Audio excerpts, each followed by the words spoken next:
दोस्त, मैं हूं अमीश देवगन और आप देख रहे हैं देश का लोकप्रिय डिबेट शो आर पार। आज संसद से सड़क तक जोरदार सियासी एक्शन का दिन था, यानी पावर पैक दिन था। एक तरफ मॉनसून सत्र के पहले ही दिन संसद में जोरदार हंगामा हुआ और प्रधानमंत्री मोदी विपक्ष के रवैये पर जमकर बरसे। प्रधानमंत्री ने कहा कि आखिर कौन सी ये मानसिकता है जो दलितों, आदिवासियों और किसानों के बेटे और महिलाओं का गौरव करने को तैयार नहीं है।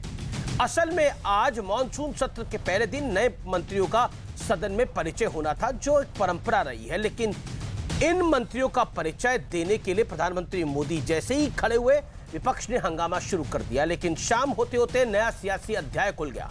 इजराइल की एक सॉफ्टवेयर के जरिए फोन टैपिंग के आरोप के बीच कांग्रेस ने यह आरोप लगा दिया कि सरकार ने राहुल गांधी की जासूसी करवाई है। रणदीप सुरजेवाला खुद मैदान में उतरे। उन्होंने कहा कि सरकार ने राष्ट्रीय सुरक्षा के साथ खिलवाड़ कर दिया है। इतना ही नहीं, कांग्रेस ने तो गृह मंत्री के इस्तीफे की भी मांग कर दी है। तो दूसरी ओर बीजेपी की तरफ से पलटवार किया गया और कहा गया कि कांग्रेस मर्यादा तोड़कर शर्मनाक आरोप लगा रही है, उनके पास मुद्दे नहीं है। उन्होंने कहा कि भारत की राजनीति में कुछ लोग सुपारी एजेंट बन गए हैं, यानी सरकार ने जासूसी के आरोप को पूरी तरह से खारिज कर दिया है। लेकिन सवाल है कि सरकार के मना करने के बावजूद कांग्रेस किस आधार पर यह आरोप लगा रही है। आज इन तमाम मुद्दों पर होगी देश की सबसे बड़ी बहस आर पार, और मेरे साथ कई मेहमान इस चर्चा में जुड़ेंगे।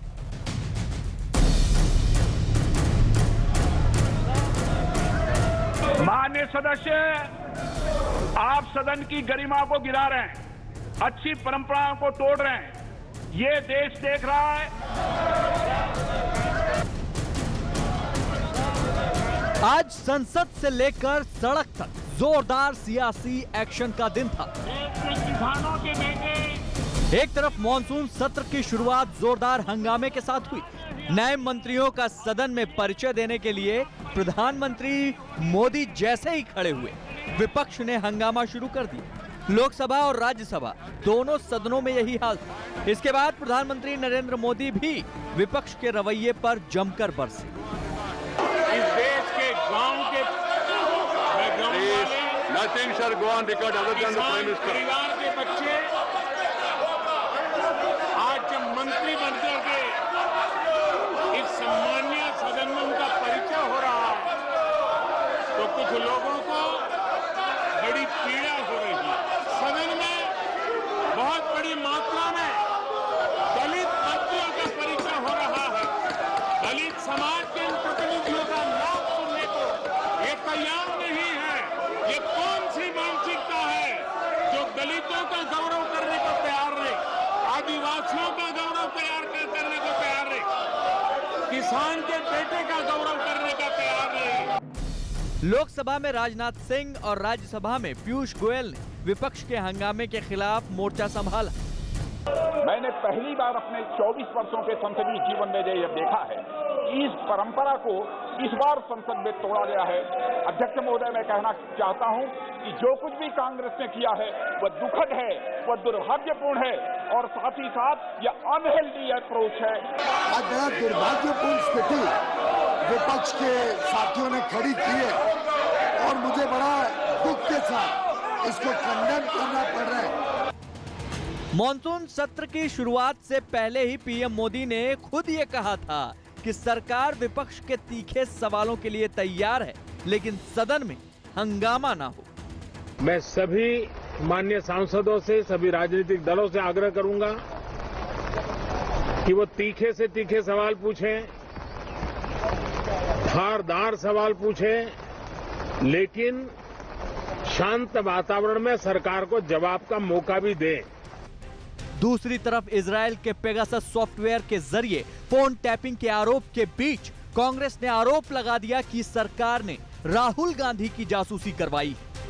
मोदी सरकार ने देशद्रोह किया है। मोदी सरकार ने राष्ट्रीय सुरक्षा से खिलवाड़ किया है। श्री राहुल गांधी समेत देश के विपक्षी नेताओं, देश के सम्मानित अलग अलग मीडिया संगठनों के पत्रकारों और संवैधानिक पदों पर बैठे लोगों की जासूसी करवाई है। भारतीय जनता पार्टी कांग्रेस पार्टी के सारे आरोपों को सिरे से खारिज करती है। ये शर्मनाक, मर्यादा विहीन, इस पूरी कहानी में एक एविडेंस नहीं आया है जो भारत सरकार को इससे लिंक करता है। तो क्या भारत की राजनीति में कुछ लोग सुपारी एजेंट हैं क्या? उनकी तो सारी टिप्पणी रोज ही ट्वीट पे रहती है, वो देश में खुद ही ज्ञान देते रहते हैं, तो उसके लिए कोई अधिक जानने की जरूरत है क्या? सवाल है कि जब आईटी मंत्री ने जासूसी के आरोपों को पूरी तरह खारिज कर दिया है, तो फिर कांग्रेस किस आधार पर इतना बड़ा इल्जाम लगा रही है? आज इसी पर होगी देश की सबसे बड़ी बहस। और अब विश्लेषण का समय है, और आज का विश्लेषण है संसद से सड़क तक के हंगामे का विश्लेषण। एक तरफ जासूसी कांड की आवाज है तो दूसरी तरफ सदन में भी आज शोर रहा। प्रधानमंत्री मोदी ने आज विपक्ष को कड़े सवाल पूछने की अपील की थी। सर्वदलीय बैठक में भी सरकार ने कहा हर मुद्दे पर वो बहस के लिए तैयार है, लेकिन आज हंगामा फिर हुआ। विपक्षी दलों ने परंपरा को रौंदते हुए सत्र होते ही हंगामा किया। नए मंत्रियों का परिचय, जो कि एक परंपरा रहती है कि कभी नए मंत्री बनते हैं तो सदन में उनका परिचय देश के प्रधानमंत्री कराते हैं, वो एक परंपरा रहती है, उस परंपरा का निर्वहन तक नहीं हुआ। और रक्षा मंत्री, जो कि खुद बड़े वेटरन मेंबर ऑफ पार्लियामेंट रहे, 24 सालों से सांसद रहे, उन्होंने खुद बोला कि बीते 24 सालों में ऐसा घटनाक्रम, इतनी शर्मनाक हरकत किसी पार्टी ने नहीं करी है जो कांग्रेस पार्टी ने आज सदन में करी है। क्या, और प्रधानमंत्री ने बोला क्या चिढ़ है आदिवासियों से, दलितों से, महिलाओं से, जिस वजह से उनका नाम सुनने को आप तैयार नहीं हैं। संसद के बाहर जासूसी का आरोप लेकर सियासी बवाल बच गया। रणदीप सुरजेवाला, आपने देखा, फोन दिखा रहे थे, वो कह रहे थे कि देखिए जासूसी हो रही है। कांग्रेस का आरोप है कि सरकार ने राहुल गांधी की जासूसी करवाई है। सरकार का पलटवार है कि कांग्रेस तरहीन बात कर रही है। लेकिन इंटरेस्टिंग बात यह है कि एक फ्रांस की एनजीओ छोटी सी और एमनेस्टी इंडिया के जो कारनामे हैं वो देश को पता है, देश के खिलाफ किस तरह से वो काम करती रही है। लेकिन उन दोनों की रिपोर्ट के मद्देनजर देश में हंगामा और सदन में नहीं चलने देना किस हद तक जायज है, ये पब्लिक पर सवाल मैं छोड़ता हूं। लेकिन मेरे साथ आज की चर्चा में रागिनी नायक है, कांग्रेस पार्टी को रिप्रेजेंट करने के लिए। संबित पात्रा भारतीय जनता पार्टी के प्रवक्ता हैं, नेता हैं। मेरे साथ आलोक मेहता हैं, वेटरन जर्नलिस्ट हैं, फॉर्मर एडिटर रहे हैं आउटलुक इंडिया के, और साथ ही साथ नई दुनिया के। मेरे साथ अनुराग भदौरिया जुड़ रहे हैं, समाजवादी पार्टी के नेता प्रवक्ता। लेकिन संबित पात्रा, सवालों के घेरे में आज आप हैं। कुछ देर पहले, अब से कुछ घंटों पहले, एक बड़ी प्रेस कॉन्फ्रेंस कांग्रेस पार्टी ने करी है, जिसकी अगुवाई राहुल गांधी के दाहिने हाथ कहे जाने वाले रणदीप सुरजेवाला ने करी है। उन्होंने फोन दिखा कर कहा है कि फोन रिकॉर्डिंग करी गई है, फोन टेप करे गए हैं। सिर्फ राहुल गांधी के नहीं, उनके इर्द गिर्द जो लोग रहते हैं उनके भी फोन, उनके स्टाफ के फोन टेप करे गए हैं। कुल मिलाकर सरकार पर बड़ा सवाल खड़ा हुआ है। बताइए संबित पात्रा, विपक्ष तो यह आरोप लगा रहा है कि आपने पूरे देश को बिग बॉस की तरह बना दिया है, कि हर चीज रिकॉर्ड हो रही है। देखिए अमीश जी, मैं इसको बहुत साधारण तरीके से समझाऊंगा ताकि देश की जो जनता है, क्योंकि हम पेगासस इत्यादि कहते हैं तो लोग बहुत बारीकी समझ नहीं पाते हैं, मैं मगर इसको बारीकी से और साधारण भाषा में समझाता हूं। देखिए, कुछ 300 लोगों के नाम एक लिस्ट में एलिगेशन के साथ दिया गया कि ये वो 300 लोग हैं जिनके फ़ोन को हैक किया गया एक पेगासस नामक ऐप के माध्यम से, और उनके फ़ोन में जो भी था वो सब कुछ रिकॉर्ड कर लिया गया, वो सब कुछ रिट्राइव कर लिया गया। ये एक डाटा पता नहीं कहाँ से रिलीज़ हुआ, किसके पास आया। जैसा आपने कहा, फॉरबिडन स्टोरीज, वो फ्रांस की जो एनजीओ है, उसके साथ एमनेस्टी इंटरनेशनल ने मिलकर इंडिया में द वायर को दिया। द वायर ने जब ये स्टोरी किया, वायर ने एक महत्वपूर्ण पैराग्राफ उसमें लिखा जो मुझे लगता है मुझे जनता को पढ़ के सुना देना चाहिए। वायर लिखती है, the presence of the phone number in the data does not alone reveal whether a device was infected with Pegasus और subject to an attempted hack. However, the Pegasus project, a consortium of international news organization, believes the data is indicative of potential targets identified in advance possible surveillance attempt. इसको हिंदी में अगर समझाया जाए तो खुद वही पत्रिका तो नहीं है, पोर्टल है, जिसने इस पर स्टोरी किया, वो खुद कहती है कि देखिए किसी का नाम अगर उस लिस्ट में आ गया है, 300 में आपका भी नाम है, तो इसका अर्थ ये नहीं है कि आपके फ़ोन को हैक कर लिया गया है, या इसका अर्थ ये नहीं है कि आपके ऊपर सर्विलेंस हो रहा था। इसका अर्थ ये भी हो सकता है कि भविष्य में आपके ऊपर टारगेट करने की बात सोची जा रही थी। तो कहीं ना कहीं गोलमोल करके खुद ही द वायर ने कह दिया है कि कुछ भी तथ्यात्मक नहीं है, ये सब कुछ काल्पनिक है। ये होता है ना, हिंदी पिक्चर से पहले आता है this is a story of fiction, किसी कैरेक्टर के साथ कोई मतलब नहीं है। ठीक इसी प्रकार स्टोरी करने से पहले ये डिक्लेयर कर दिया गया कि ये काल्पनिक है, किसी के साथ कोई मतलब नहीं है और इस पे इतना हंगामा मच रहा है, कमाल का विषय है। ठीक है रागिनी नायक, देश में बड़े सारे मुद्दे हैं, जैसा कांग्रेस पार्टी कहती है महंगाई है, कोरोना काल है, लेकिन उसके बीच में आपको एक फॉरबिडन स्टोरीज करके एनजीओ और एमनेस्टी इंडिया का ट्रैक रिकॉर्ड करा रहा है, वो मुझे आपको बताने की आवश्यकता नहीं है। क्या आपको लगता नहीं है कि कांग्रेस पार्टी इसको बहुत ज्यादा सीरियसली ले रही है? एक किसी विदेश में किसी पोर्टल पे खबर छप रही है या फिर कोई एनजीओ कोई ऐसी जानकारी दे रहा है जिसके पीछे तथ्य बड़े कमजोर हैं, और उसमें आप राहुल जी का नाम ले आए हैं बीच के अंदर। अमीश जी, भारत के देशवासियों की निजता को सुरक्षित रखना गंभीर मुद्दा है। कांग्रेस पार्टी इसे गंभीरता से ले रही है। मुझे लगता है इस पर आपको आश्चर्य नहीं होना चाहिए। एक प्रमुख विपक्षी दल के नाते जो हम काम कर रहे हैं, आपको भी इस पर गर्व होना चाहिए। दो चार तथ्य मैं भी आपके सामने रख देती हूँ दर्शकों की सुविधा के लिए, और बहुत ही सरल तरीके से। भारतीय जासूस पार्टी के प्रवक्ता आज जिस तरह से अर्थ का अनर्थ कर रहे हैं, उसका पर्दाफाश होना बहुत जरूरी है। इजरायली कंपनी है NSO, जो कि एक पेगासस करके सॉफ्टवेयर इस्तेमाल करती है। ये सिर्फ फोन को टैप नहीं करता है, बल्कि न सिर्फ रिट्रीव करता है इंफॉर्मेशन को, बल्कि ये मान लीजिए कि जो भी सार्वजनिक जीवन में इसमें कुछ महिलाओं के भी नाम है, वो अपने घर में, अपने बेडरूम में, अपने दोस्तों के साथ, अपने परिवार के साथ जहाँ कहीं भी होंगी, वो वहाँ की फुटेज भी निकाल लेता है। आप सोचिए कि आज संबित पात्रा कह रहे हैं कि जो लिस्ट में लोगों के नाम हैं वो संभावित टारगेट हैं, और भी टारगेट हो सकते हैं। हमारे देश की बहू, बेटियां, लड़कियां, हमारे देश के नौजवान, हमारे देश की जनता सुरक्षित नहीं है। और मैं एक लाइन मैं भी पढ़ के सुनाना चाहती हूँ। देश के IT मिनिस्टर ने क्या कहा है? उन्होंने कहा है, use of Pegasus does not amount to surveillance. उन्होंने ये नहीं कहा कि हम पेगासस का इस्तेमाल नहीं करते हैं। और जो इजरायली कंपनी NSO है, वो बता रही है कि हम केवल देश की सरकारों को ये सॉफ्टवेयर बेचते हैं।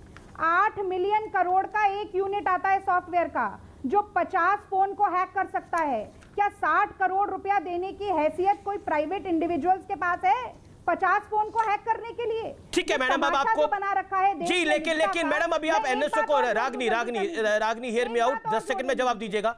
नहीं, आपने अपना वक्त लिया, अब आप पॉइंट सुनिए। उसी NSO ने बोला कि हमारे जो कस्टमर्स हैं वो पश्चिमी देशों में हैं, भारत में उनका कस्टमर नहीं है, ये भी कहा गया है। तो NSO की आप एक बात पे बिलीव कर रही हैं, दूसरी पे नहीं कर रहे, वो बात गलत है। पॉइंट नंबर 2, इसके अंदर आम जनता कैसे आप शामिल बता रही है? आम महिलाओं की स्नूपिंग हो रही है, आम महिलाओं के घर में ताका झांकी हो रही है। इस बात को, इस तथ्य को आप स्पष्टता से रखिए। यह आरोप आपने कैसे लगाया कि आम महिलाओं की, जो महिलाएं घर पे हैं, उनकी जासूसी हो रही है? मैं आपको ये एक बड़ा चैनल है, एक बड़ा कार्यक्रम है। इस तरह के गंभीर आरोप लगाने से पहले आप तथ्य रखिए सामने।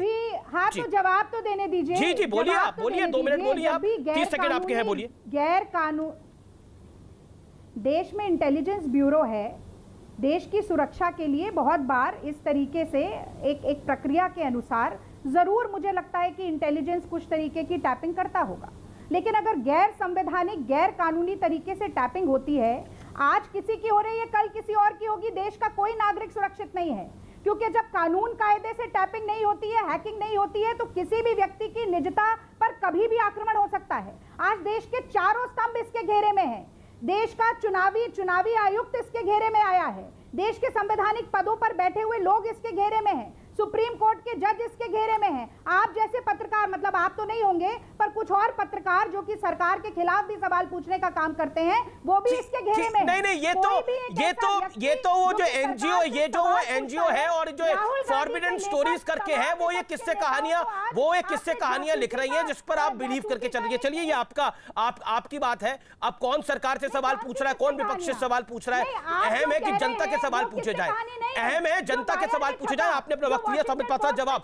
संबित पात्रा, ये निजता पे हमला है, इसलिए कांग्रेस पार्टी ज्यादा परेशान है। राहुल गांधी की जासूसी हो रही है, इसलिए कांग्रेस पार्टी परेशान है। वो कह रही है जनता का मुद्दा है। जवाब दीजिए संबित पात्रा। क्यों हो रही है? आपने 1 मिनट आपने बोला, रागनी अपना वक्त लिया। रागनी जी, आपने अपना वक्त लिया, सरकार को वक्त दीजिए। आपने 19 से सवाल पूछा। रागनी जी, मेरा निवेदन सुन लीजिए जरा। आपने अपना समय लिया, अब संबित को जवाब देने दीजिए। Sambit make your point please. Amish ji, हाँ देखिए, मैं तो एक सुझाव रखता हूं यहां पर इनको लगता है कि राहुल गांधी जी का नाम है। तो मैं तो कहता हूं एक डेमोक्रेटिक कंट्री है, राहुल जी अपने फोन को फॉरेंसिक जांच के लिए सौंप दे।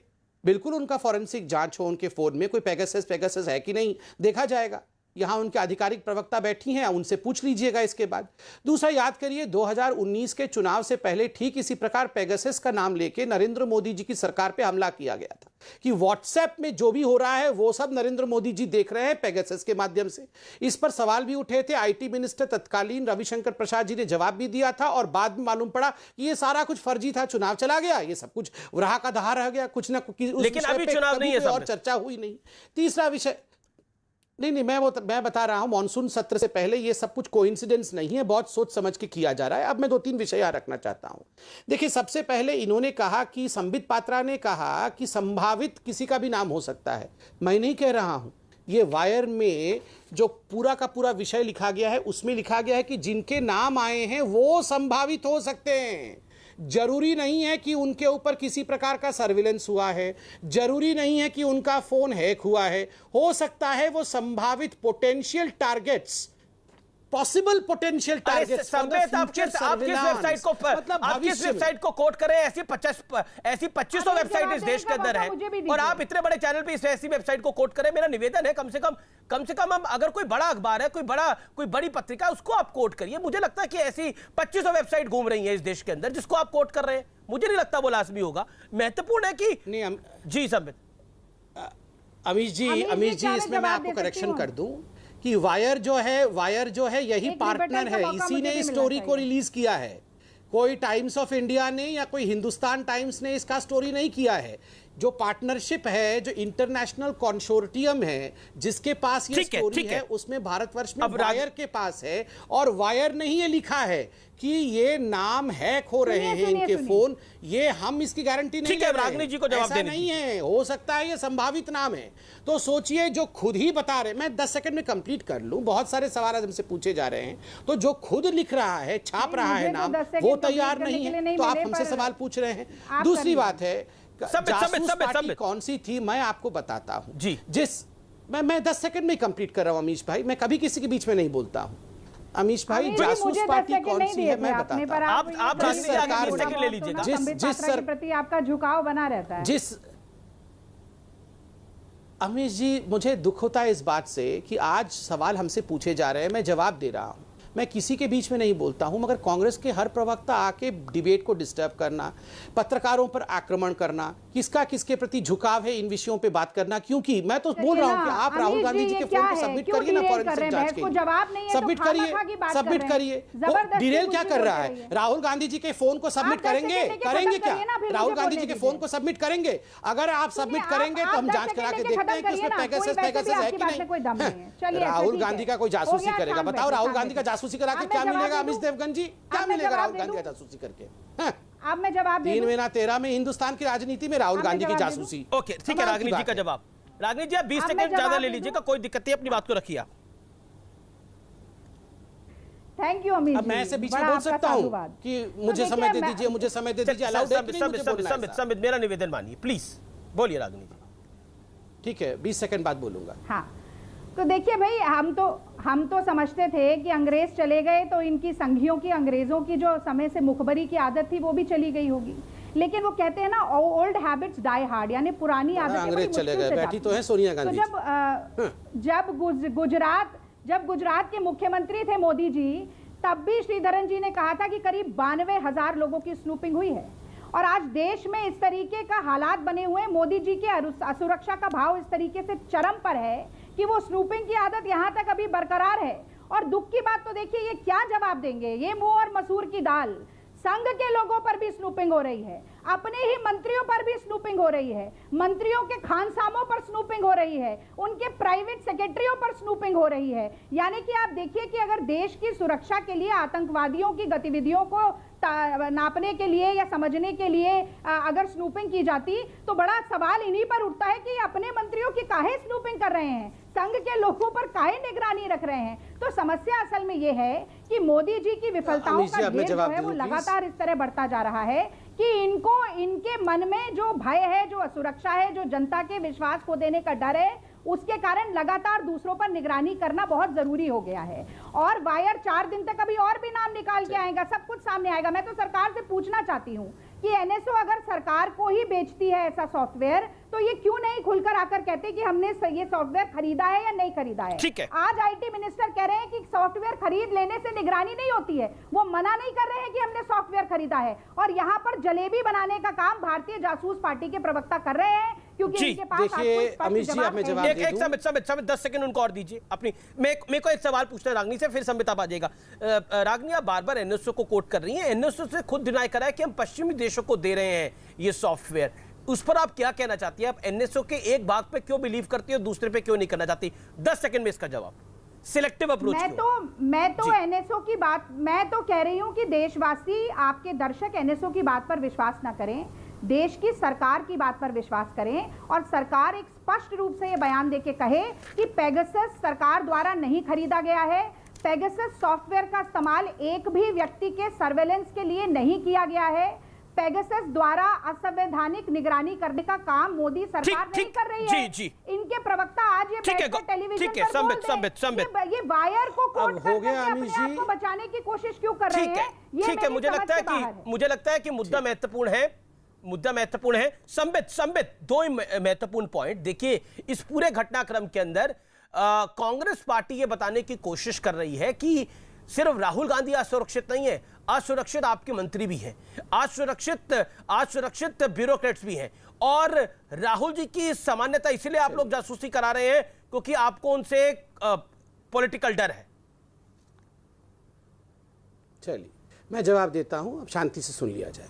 पहली बात तो है, कल रात को गवर्नमेंट ऑफ इंडिया ने इसका जो रिबटल दिया था, मुझे लगता है कांग्रेसियों को उस रिबटल को पढ़ लेना चाहिए। जो ये कह रहे हैं कि भारत की सरकार बताए कि हमने पेगासस का इस्तेमाल किसी प्रकार से कोई सर्विलेंस करने के लिए नहीं किया, जब आप उस रिबटल को पढ़ेंगे तो उसमें स्पष्टता के साथ लिखा हुआ है कोई सर्विलेंस हुआ ही नहीं। आज आईटी मिनिस्टर अश्विनी वैष्णव जी भी इस विषय को बहुत स्पष्टता के साथ उन्होंने पटल पे रखा है। नंबर 2, देखिए यहां जासूसी की बात हो रही है, खानसामों की बात हो रही है। मैं बताता हूं जासूसी क्या होता था। इंदिरा गांधी जी ने अपने बहुओं तक की जासूसी की, ये सब किताबों में लिखा हुआ है, ये तथ्य है। बहू कहां जाती थी, किसके साथ मिलती थी, क्या बातें करती थी, ये सब जासूसी किया गया, उनको बगिंग किया गया था। ज्ञानी जैल सिंह, यहां सबसे वरिष्ठ यहां पत्रकार बैठे हैं, आप पूछिएगा सर से कि ज्ञानी जैल सिंह के राष्ट्रपति भवन को किस प्रकार से बगिंग की गई थी कि राष्ट्रपति को भी अपने बेटे से बात करनी होती थी तो वो लॉन पे बात करते थे, वो अपने घर के अंदर बात नहीं करते थे। याद करिए किस प्रकार से तत्कालीन गृह मंत्री ने तत्कालीन वित्त मंत्री के ऑफिस को बगिंग कर रखी थी। चिदम्बरम जी ने किस प्रकार प्रणब मुखर्जी के ऑफिस को बगिंग कर रखी थी। ये चिट्ठी आदरणीय प्रणब मुखर्जी जी ने उस समय सार्वजनिक किया था पूरे हिंदुस्तान के सामने। दूसरी बात, मैं आपको बहुत बड़ा उदाहरण देता हूं। प्रसन्नजीत मंडल करके 2013 में एक व्यक्ति ने आरटीआई में सवाल का एक जवाब मांगा था कांग्रेस सरकार से, यूपीए 2 से, कि आप कितने लोगों को सर्विलेंस में रखते हैं। आपको पता है 17/7/2013 में जवाब क्या आया था? 9000 फोन्स को हम टेप करते हैं प्रत्येक महीने और 500 ईमेल को हम रिट्रीव करते हैं और इंटरसेप्ट करते हैं प्रत्येक महीने। सोचिए अमीश भाई, 9000 फोन्स वे टैप्ड एवरी मंथ जब यूपीए की सरकार थी, और 500 ईमेल को आप तो लगातार रिकॉर्ड बना, आप तो यूपीए से आगे निकलने का रिकॉर्ड बना रहे हैं, तो क्या इसमें भी आप एक रिकॉर्ड बनाना चाहते हैं?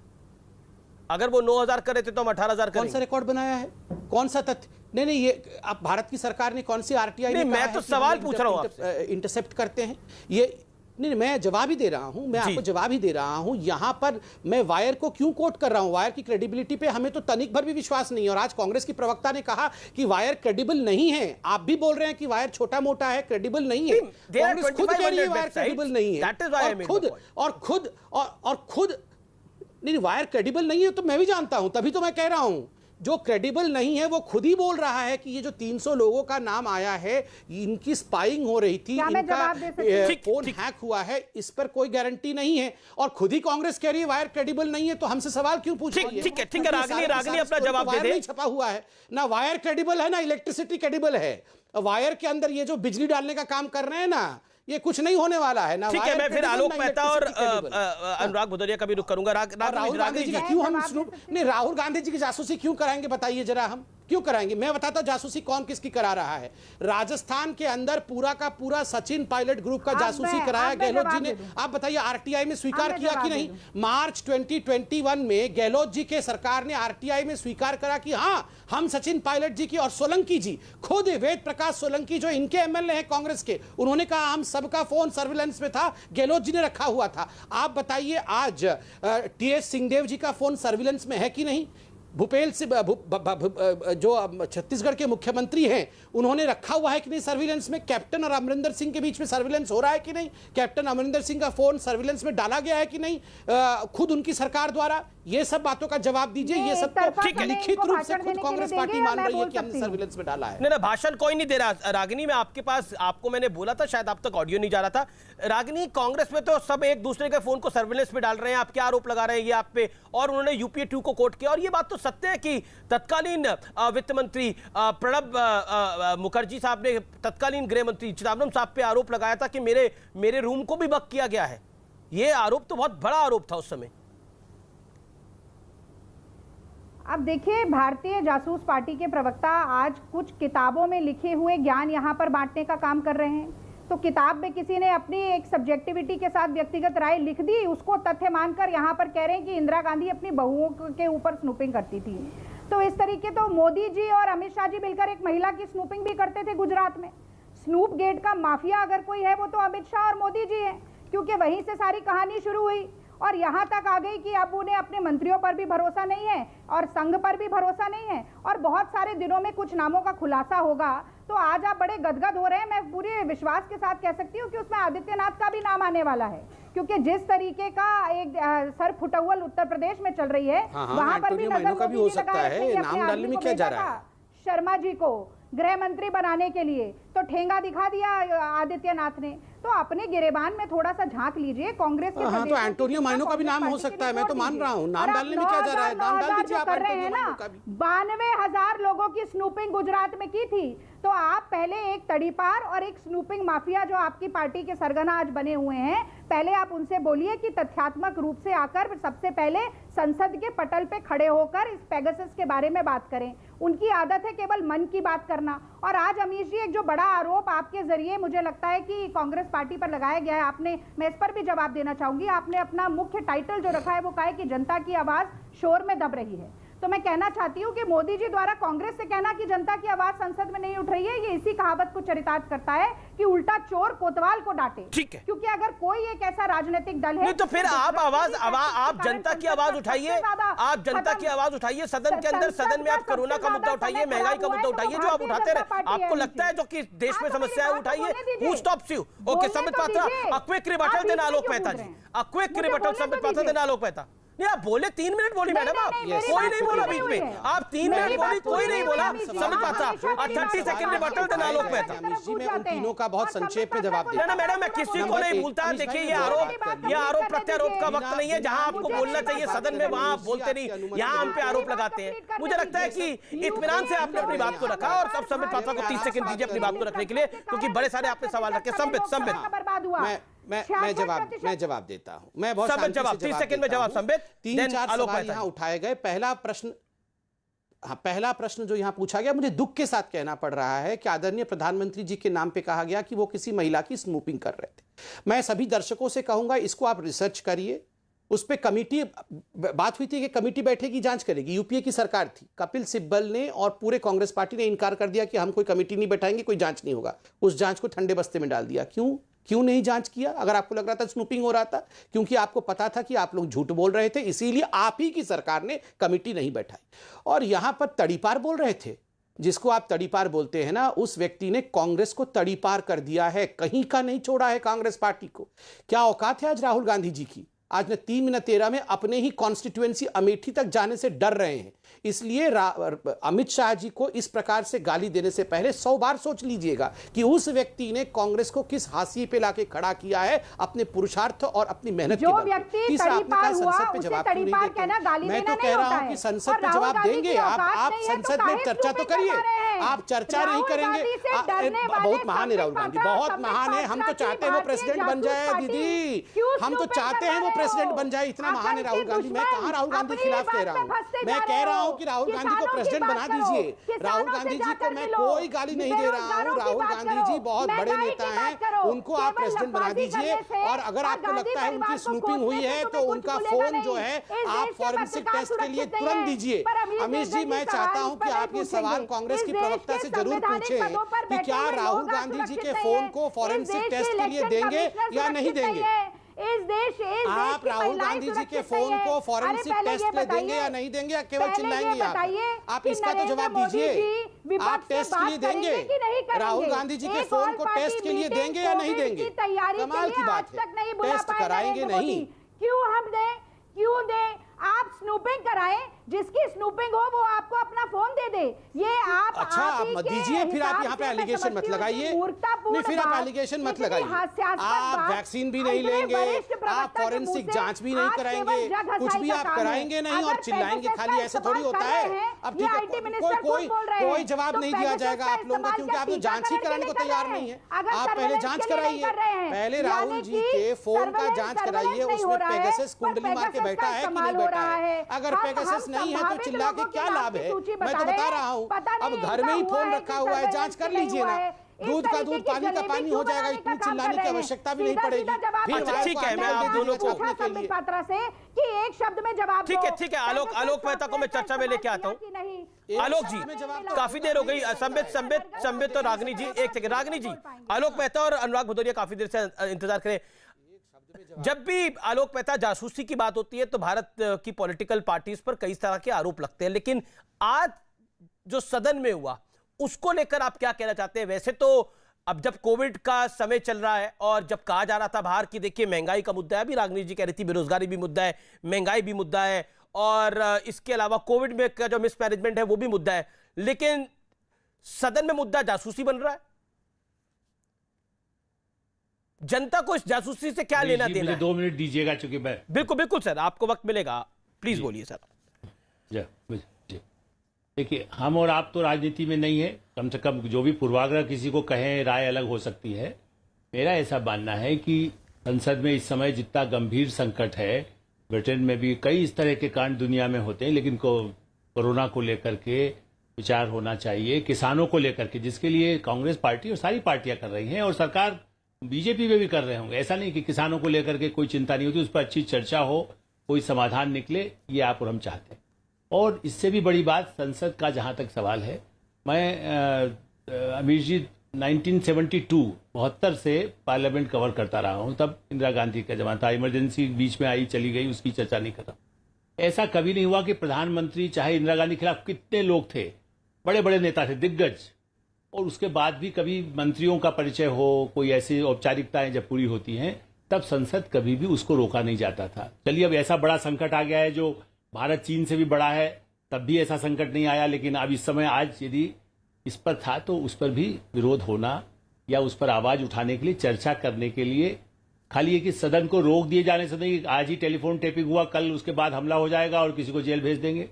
और दूसरी बात अमीश जी, अभी थोड़ी देर पहले, 1 घंटे पहले, मैं कह रागिनी जी और हमारे संबित जी ने भी अभी नहीं देखा होगा, सिद्धार्थ वरराजन जो बड़े संपादक हैं, वायर के हैं, पहले टाइम्स ग्रुप में थे, अभी भी ये नहीं मालूम मुझे कि वो अमेरिकन सिटीजन अभी भी हैं या भारत के नागरिक हो चुके हैं, लेकिन फिर भी उन्होंने इंटरव्यू में ये कहा है कि राहुल जी का हम कंफर्म इसलिए नहीं कर सकते कि उन्होंने कई बार फोन बदले हैं और हमें इसके बारे में अभी कोई जांच नहीं हुई। इसलिए मुझे लगता है कांग्रेस को इतना, देखिए वैसे चंद्रशेखर सरकार गिरा दी गई थी कि जासूसी बाहर एक कांस्टेबल खड़ा हुआ है, सरकार गिराने की ताकत हो, जो करना चाहे वो उनके, मैं उस पर नहीं जा रहा हूं। मेरा ये कहना है कि जब सिद्धार्थ ही कह रहे हैं तो इसलिए कांग्रेस को इतना उत्तेजित, हाँ चिदम्बरम जब कर रहे थे तब नहीं हुआ। दूसरा, 1 मिनट और दीजिएगा अमीर जी, हमारे ही पुराने साथी हैं, मैं उस ग्रुप में काम किया हूं, टाइम्स ग्रुप में, MK वेणु जी हैं, वो भी संस्थापक हैं इसी वेबसाइट के, मैं नाम भी नहीं लेता, जिस वेबसाइट ने इसको जारी किया है, सिद्धार्थ जी की वेबसाइट कही है, या उनके संस्थापकों में से 2 हैं, सिद्धार्थ जी और MK वेणु। MK वेणु जी का लेकर के जब यूपीए सरकार में टेप आया था और मैगजीन्स में कई जगह छपा, तब किसी ने ऐसा पार्टी ने हल्ला नहीं मचाया। तब 2G स्पेक्ट्रम को लेकर के बात थी, और उस समय इन्हीं संपादक, ऐसे ही पत्रकारों का कई का हुआ, एक और बड़ी वरिष्ठ पत्रकार है, उनका भी नाम आया था, और कई लोगों का आया था। अरे सर, मंत्रिमंडल डिसाइड हो रहे थे ना तब संसद में कोई चिंता नहीं हुई। हाँ, नहीं, जो भी हो रहा था, तब संसद में हंगामा क्यों नहीं किया गया इन्हीं लोगों के द्वारा? तब तो इनकी सरकार थी ना भाई, तो मैं उसको पक्ष में जा रहा, कांग्रेस या बीजेपी का। मेरा ये कहना है कि निश्चित रूप से वो मांग करें, जांच की मांग करें, अपनी तरफ से अपने फोन को लिए किसी फॉरेंसिक को भेज दें जो भारत सरकार की। देखिए, अदालत में आप जाके मेरा फोन सौंप देंगे और कहेंगे सर अब अदालत पे भी भरोसा मत करिए। ठीक है, रागिनी कुछ कहना चाह रही है और अनुराग को भी मेरे को मौका देना पड़ेगा क्योंकि काफी देर से इंतजार कर रहे हैं। आलोक, मैं आलोक जी, इसलिए मेरा ये कहना है कि संसद को चलने देना चाहिए था। जासूसी के मामले यदि गड़बड़ है तो सरकार को बहस करके जवाब लेना चाहिए। रागिनी जी का एक राइट बनता है, वो अपनी बात को रखेंगे, लेकिन मैं उससे पहले अनुराग का रुख कर लेता हूं। अनुराग भदौरिया काफी देर से इंतजार करें। अनुराग, पहले तो माफी, कार्यक्रम के 28-29 मिनट बाद, 27 मिनट बाद मुझे आपके पास आना पड़ रहा है। आप समझ ही रहे हैं कि विषय क्या है, लेकिन क्या आपको लगता है कि सदन में मुद्दों की चर्चा होनी चाहिए या जासूसी की चर्चा होनी चाहिए?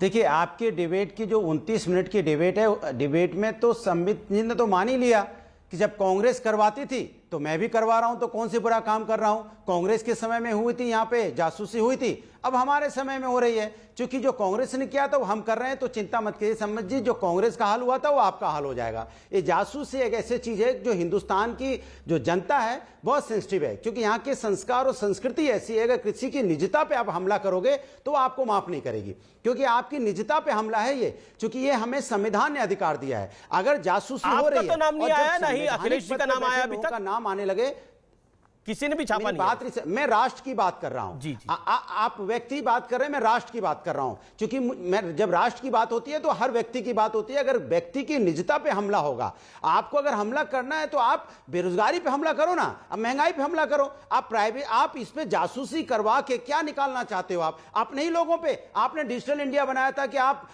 हिंदुस्तान को आप विश्व के नक्शे पे लेके आएंगे। डिजिटल इंडिया इसलिए तो नहीं बनाया था कि हम अपने ही लोगों की जासूसी करेंगे या अपने लोगों के बारे में लोगों के बारे में जानेंगे। आपको जानना है तो आप पाकिस्तान के बारे में जानिए, उनका अपना इंटेलिजेंस वहां लगाइए, बांग्लादेश के बारे में जानिए, अमेरिका के बारे में जानिए, दूसरे देशों के बारे में जानिए और अपने आप को मजबूत कीजिए। आप अपने ही देश के लोगों को इनसिक्योर कर रहे हो, अपने ही देश के लोगों के बारे में इंक्वायरी करना चाहते हो। राजनीति मेरे समझ में नहीं आई, अपने लोगों को इनसिक्योर क्यों करना चाहते हो ये बता दीजिए आप। दूसरी बात, सवाल पूछे, जवाब दे दे। कांग्रेस ने किया था वो हम कर रहे हैं। ओके, संबित जवाब। चलिए, देखिए, पहली बात तो है, मैं अपने भाई अनुराग भदौरिया जी को याद दिला दूं, डेट भी बता दूं, 19 जनवरी 2006, 19 जनवरी 2006 को उस समय के तत्कालीन महासचिव समाजवादी पार्टी के अमर सिंह जी थे और किस प्रकार उन्होंने पार्लियामेंट में खड़े होकर कांग्रेस पार्टी किस प्रकार से समाजवादी पार्टी पे जासूसी कर रही थी, इसका तो पूरा मैं कह रहा हूं प्रभु कि जो कांग्रेस ने किया वो आप क्यों कर रहे हो? बीच में सब बोलते हैं प्रभु, अरे आपकी जासूसी करके क्या होगा, कहां टूटी लगी हुई है, आप भी व्हील चेयर पे आना अनुराग भदौरिया भैया, आपका जासूसी करके क्या होगा? दाएं में टोटी, बाएं में टोटी, ऊपर टोटी, नीचे टोटी, क्या होगा इतना टोटी जान जान के? कोई आपका जासूसी नहीं कर रहा है, निश्चिंत रहो। अनुराग भाई, कोई आपकी जासूसी नहीं कर रहा है। क्या करेंगे उन टोटियों का हम? सब जगह टोटी लगे हुए हैं, बस वही देखना है क्या? टोटी कहाँ रखे हुए हो? अब हो गया। अनुराग भाई, मुझे बोलने दो। जब तक आप सीरियस नोट खतरा ना हो, अगर राष्ट्र पे खतरा नहीं कर रहे हैं, अनुराग जवाब, अनुराग राष्ट्र पे खतरा है, जवाब तो सुन लीजिए। अनुराग, आपने अपनी बात को रखा, 30 सेकंड जवाब सुन लीजिए, फिर आप बोल लीजिएगा। अनुराग, 10 सेकंड दे दीजिए, फिर आप रागिनी जी के पास पुलिसिंग स्टेट कहते हैं, आप पुलिस की तरह नहीं, आप अच्छा पुलिस स्टेट है, ठीक है, लेकिन इसके अंदर गिरफ्तारी नहीं हो रही है। अच्छा, एक सेकंड, इसलिए आप 2010 में जाओ, 2019 में जाओ, मुझे 2009 में जाओ ना 10 में जाओ, जो कांग्रेस ने किया था। अनुराग, आप अपनी बात 30 सेकंड रख लीजिए, फिर मैं संबित को बोलूं। संबित, आप शांत रहिए, 20 सेकंड बोल लें। अनुराग, आपका जो भी सवाल है आप एक बार ही में पूछ लीजिए। अच्छा, मैं अपनी बात कह लूं। हाँ, 20 सेकंड ले लीजिए, आप बोल लीजिए, फिर संबित पाता जवाब देंगे। संबित, मैं आपको मौका दूंगा, फिर मुझको रागिनी जी के पास भी जाना है। देखिए, संबित जी कह रहे हैं, नहीं, संबित जी कह रहे हैं 2006 की बात कर रहे हैं, 2008 की, 9 की, 10 की, 11 की, 12 की। पार्लियामेंट को मैंने बात, कांग्रेस ने जासूसी कराई थी। नहीं, ठीक है ना, पार्लियामेंट कोर्ट करके मैं भी बता रहा हूं। तो अगर आप मान ली कांग्रेस ने जासूसी कराई थी, तो कांग्रेस को जनता ने क्या दिया? बाबा जी का ठुल्लू। कांग्रेस कहीं की नहीं रही। तो आप क्या चाहते हो कि आप कांग्रेस जैसा बनना चाहते हो? कि 2022 में यूपी से गायब तो होना ही आपको, और 2024 में देश से भी गायब हो जाओगे अगर आप निजता पे हमला करोगे, तानाशाही की तरफ बढ़ोगे। इसको पुलिसिंग स्टेट बोलते हैं। अगर आप धीरे धीरे ठीक है अनुराग, कांग्रेस को आपने बोला बाबा जी का ठुल्लू मिल गया, अब कांग्रेस उस विषय पर जवाब देगी, लेकिन संबित जवाब व्यक्तिगत और उनकी privacy following Congress. Okay, let's Anurag ji मेरा निवेदन स्वीकार करिए ना प्लीज। अनुराग मेरा निवेदन स्वीकार करिए प्लीज। आपने अलग से बुलवा दिया था, मुझे भी अलग से बुलवा दीजिए, टाइम भी बचेगा, सब लोग बोल संबित हम सबको मौका दे रहे हैं, हर पार्टी अपनी तरह से आरोप लगाती है, अब अपनी बात को रखिए ना प्लीज। कोई बात नहीं अमीश भाई, मैं रिक्वेस्ट कर सकता हूं क्योंकि मैं चाहता हूं कि जनता समझ सके सब विषयों को क्लैरिटी के साथ। देखिए अमीश भाई, मैं इतना कहना चाहता हूं, जहां तक ये 300 नाम है, अभी आलोक जी ने बहुत बड़ी बात कही, खुद सिद्धार्थ वरदराजन कह रहे हैं कि राहुल गांधी जी के फोन के विषय में हम अभी कुछ भी कमेंट नहीं कर सकते क्योंकि जांच नहीं हुई। कमाल की बात है, जो पब्लिशिंग कर रहा है वही कह रहा है कि अभी हम कुछ कह नहीं सकते हैं, मगर उससे पहले विक्टिम कार्ड पकड़ के राहुल गांधी जी बैठ गए। मैंने तो कहा आप जांच करवा लीजिए, जांच कराएंगे तभी तो मालूम पड़ेगा कि आप में हुआ है या नहीं हुआ। नंबर 1, मैं आपको एक बहुत बड़ा उदाहरण अभी देने वाला हूं। देखिए अभी सवाल उठा कि करोड़ों खर्च करके हमने क्यों इस प्रकार से जासूसी कराई। देखिए ये जो फोन हैक होता है, कई बार होता है ना, इस लिंक, आपके पास एक लिंक आ जाएगा, गलती से भी इस ईमेल को आप एक्सेप्ट मत करना, इस लिंक को आप टैप मत कर देना, उससे फोन हैक होने का डर होता है। कई हैकर्स होते हैं हमारे बीच में, मतलब ये समाज में कई हैकर्स होते हैं जो ये काम करते हैं। देखिए ये जो कुछ पत्रकारों का आज नाम आया है, ये कितने, इनमें से कुछ तो बहुत इंटेलिजेंट है, कितने इंटेलिजेंट है मैं एक उदाहरण दे रहा हूं। एक जानी मानी पत्रकार है, हम सब बड़ा सम्मान करते हैं उनका, भोली वाली भी है बेचारी, उनके पास एक ईमेल आ गया और कहा गया कि आप जो है हार्वर्ड की प्रोफेसर बन गई है कल से। उन्होंने लिंक को क्लिक कर दिया और अगले दिन हार्वर्ड की प्रोफेसर बन गई। 1 साल तक हार्वर्ड की झूठी प्रोफेसर बन गई, मतलब वो नकली लिंक था, अनवेरिफाइड, वेरीफाई ही नहीं किया किसी ने। मतलब सोचिए, चले हो जाते हैं कई बार खर्च कर, कोई हैकर तो ऐसे ही भेज देगा। नहीं, मैं बता रहा हूं, ये हकीकत है। अरे कोई हैकर तो ऐसे ही भेज देगा कोई लिंक, इस पे क्लिक करो, बताओ 1 साल तक हार्वर्ड की प्रोफेसर बन गई थी बेचारी। मतलब इतने भोले भाले हैं ये सब, इनको कोई भी ठग लेता है, आप बताओ। और देखिए मैं तो अनुराग भदौरिया से बोलूंगा, ठीक है, मैं अब रागनी जी का कहा कि राहुल गांधी बाबा जी का ठुल्लू है, तो आपने बाबा जी का ठुल्लू को क्यों बैठाया था? वो विषय कभी यूपी में डिस्कशन करेंगे तो करेंगे संबित। अनुराग आप भी तब उसमें बोलेगा, लेकिन अभी रागनी जी को मौका देना पड़ेगा क्योंकि आलोक जी ने भी सवाल खड़े करे। रागनी जी एक बड़ी स्पष्ट बात संबित ने बोली कि अगर आपको लगता है कि ऐसी कुछ हैकिंग हुई है, ऐसी कोई स्पाइंग हुई है, ऐसी कोई जासूसी हुई है तो जांच करवा लीजिए। आप कह रहे हैं कि जांच क्यों करवाई जाए इस पूरे विषय की? नहीं, संबित पात्रा जी ने तो अनेक अनर्गल आरोप लगाए कांग्रेस पार्टी के। कितनी बार भारतीय जनता पार्टी ने उसके खिलाफ ज्वाइंट पार्लियामेंट्री कमेटी की मांग की, जेपीसी की मांग की, जरा ये भी बता देते। तो अपने समय पर आपका तर्क और मापदंड अलग हो जाता है और जब आप सरकार चला रहे होते हैं तो अलग हो जाता है। दूसरी बात, एक तो कांग्रेस पार्टी के बारे में आज जो समाजवादी पार्टी के प्रवक्ता लगातार बोल रहे हैं, मैं उसका खंडन करती हूँ। कांग्रेस पार्टी ने इस तरीके से लोकतंत्र के चारों स्तंभों को गैर संवैधानिक निगरानी का कभी भी माध्यम नहीं बनाया, ना हमने इस तरीके का कभी भी उनके ऊपर आक्रमण किया। और तीसरी बात का जवाब मैं आलोक मेहता जी की बात का जवाब देना चाहती हूँ। उन्होंने आज ये स्पष्ट तौर पे कहा कि उन्होंने अपने पत्रकारिक जीवन में पहली बार ये देखा है कि मंत्रिमंडल की का जो इंट्रोडक्शन होना था वो नहीं हो पाया। 4 जून 2004 आलोक मेहता जी, मनमोहन सिंह जी की पहली यूपीए सरकार थी, पहला दिन था, मंत्रिमंडल को इसी तरीके से एक औपचारिक भेंट होनी थी और भारतीय जनता पार्टी ने पूरे तरीके से 2 दिन तक सत्र को डिसरप्ट किया। उसके बाद 2012 में भी पहले दिन यही हुआ। तो ये पहली बार या दूसरी बार नहीं, तीसरी बार में ऐसा हो रहा है। और एक बात अमीश जी जल्दी से बोलती हूँ, एक बिजनेस एडवाइजरी कमेटी होती है पार्लियामेंट में जो ये तय करती है कि बहस का मुद्दा कौन से दिन क्या होगा। तो बिजनेस एडवाइजरी कमेटी ने कल तक भी राज्यसभा में इस किसी भी मुद्दे को तय करने से खारिज कर दिया, लोकसभा में वो तय ही नहीं कर पाई। और जो आप आरोप विपक्ष पे लगा रहे हैं वो उलट बांसी है, क्योंकि पूरा विपक्ष एक होकर ये बात कह रहा है कि आप महंगाई पर भी, आप कोरोना पर भी, आप पेगासस पर भी और आप किसानों पर भी, इन चारों मुद्दों पर बात करिए। लेकिन समस्या ये है कि मोदी जी जो खुद संवाद में, सलाह में, राय मशवरे में विश्वास ही नहीं रखते हैं, उनकी आलोक जी कुछ कहना चाहते हैं? ठीक है, मेरे पास समय की शॉर्टेज है। आलोक जी अपनी बात, आलोक जी अपनी बात 40 सेकंड में रखिएगा, समय फिर मैं आपको मौका दूंगा आगे। जनता के मुद्दे सुनने, ठीक है रागनी, आपने अपनी बात को रखा। जनता के मुद्दे रखने चाहिए सदन के अंदर ना, सदन के अंदर तो हंगामा मच रहा है। वो बोलिए आलोक जी। देखिए मैं राय का सम्मान करता हूं, इसीलिए कह रहा हूं, उन्होंने जो कहा ना कि मनमोहन सिंह जी को नहीं किया, मनमोहन सिंह जी क्या करते, उन्होंने कभी बीजेपी पर क्या कदम उठाया? कभी।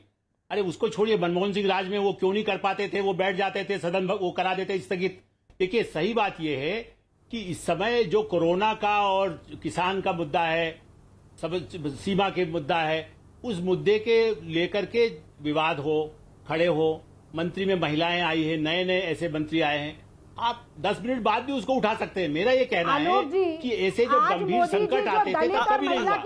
आलोक आपके बीच में नहीं बोले, उनको 30 सेकंड देने चाहिए मुझे लगता है। अरे कांग्रेस पार्टी का ये कलम दो गया, कांग्रेस पार्टी इस स्तर पर आ गई, कांग्रेस पार्टी इस स्तर पर आ गई, कांग्रेस पार्टी का स्तर कुछ तो रखिए। वही काम बीजेपी ने किया तो हम ये करेंगे, यदि ये गिराया तो किया। संबित पात्रा से पूछिए कि दलित और महिला प्रेम कहां गया था जब मायावती को वैश्या बोला उनकी पार्टी के उपाध्यक्ष ने और वो चुप्पी साधे बैठे रहे। बताइए कहां है दलित प्रेम जब रोज मायावती जी ने क्या किया वो आपको नहीं मालूम है? मायावती जी ने आपकी पार्टी का क्या किया? मर्डर हो जाता है। मायावती जी ने आपकी पार्टी को कितनी गालियां दी है? आलोक मेहता आपके बीच में नहीं बोले, आप उनको मौका दीजिए। मुझे मेरे देखिए आलोक मेहता सबसे कम बोले और जब वो बोल रहे हैं उनके बीच में बोलना मुझे लगता है ये जायज नहीं है। आलोक जी आप अपनी बात को कंप्लीट करिए, आपके पास 20 सेकंड है। Make your point. देखिए, मेरा ये कहना है कि आलोक मेहता जी वरिष्ठ हैं, उनके सफेद बालों को तो कायल कर क्या रहे हो। किया, वो क्या किया? 30 सेकंड अपनी बात को रख ले। वो मेरा खाली ये निवेदन था कि देश में जो गंभीर संकट है, हम और आप सबकी चिंता, पत्रकारिता की रक्षा करिए, लेकिन यदि गंभीर न रह करके महीने भर तक संसद न चलने देंगे, जो राहुल जी करते हैं पिछले सत्रों में, वो करेंगे तो हम सबके लिए संकट है। हम चाहते हैं रागिनी जी आप बनकर के पार्लियामेंट में आए अगली बार, इसलिए मैं सब बोल रहा हूं ताकि आपको लोगों को आगे बढ़कर के आए, एक प्रतिपक्ष दिखाई देगा, ये संबित जी भी समर्थन करेंगे इस बात को कि एक अच्छी पार्टी हो। मायावती जी ब्लैकमेल करती है आपकी पार्टी के साथ, आप भूल गए हैं? पूछिए उनसे, अनुराग जी से, वो भी पुराने नेता हैं, वो कितना ब्लैकमेल करती रही है पत्रकारों को। पूरी रिपोर्ट है, तो धमकियां हम लोगों को देती थी, डिसमिस कर दीजिए पत्रकारों को, मालिकों को करती थी। क्या बात करते हैं आप? किस मायावती का नाम ले रहे हैं? मोतीलाल वोरा जी नहीं रहे, आप जानती है मोतीलाल वोरा ने उसकी जान बचाई, उसके बाद भी मायावती ने क्या किया? किसकी बात कर रहे हैं आप? अनुराग आप लोकतंत्र को खत्म करने वाले लोगों का नाम ले रहे हैं आप। बेरोजगारी आप जानती नहीं है किसको, बैकग्राउंड को। समझेंगे हार्वर्ड का महत्व क्या होता है? ये फर्जी येल यूनिवर्सिटी के सर्टिफिकेट वाले। अरे कहां आप रागिनी, कहां हार्वर्ड के चक्कर में पड़ गई? का मजाक ही उड़ाएंगे। सबसे बड़ा मजाक तो आज संबित पात्रा उड़ा रहे हैं। देखिए मुझे लगता है ये हार्वर्ड के विषय के अंदर आप रागिनी जी कहां पड़ गए? किसी को गलतफहमी हो गई कि वो हार्वर्ड का प्रोफेसर बन गया और आप उसके बचाव में उतर गई। छोड़िए ना, वो विषय नहीं है हमारा। रागिनी जी आप क्यों उस विषय पे जा रही है? उसको हार्वर्ड में जाने की ईमेल कांग्रेस ने थोड़ी भेजी थी, उसको हार्वर्ड में जाने की ईमेल किसी और ने भेजी है। वो विषय थोड़ी है हमारा। मैं संबित को भी यही बात बोल रहा हूँ, आपको भी यही बात बोल रहा हूँ। कौन सी बहस कर रहे हैं ये? मैं कर रहा हूँ बहस, प्लीज। मैंने ध्यान से हार्वर्ड विषय ही नहीं है मैडम। मैं संबित को भी ये बात बोल रहा हूँ, आपको भी वो बात बोल रहा हूँ। मैं तो आप दोनों से निवेदन ही कर सकता हूँ, मेरा कार्य तो यही है। बोलिए। ठीक है, मुझे ब्रेक के लिए रुकना पड़ेगा, मैं ब्रेक के लिए रुक रहा हूँ, आप देखते रहिए आर पार।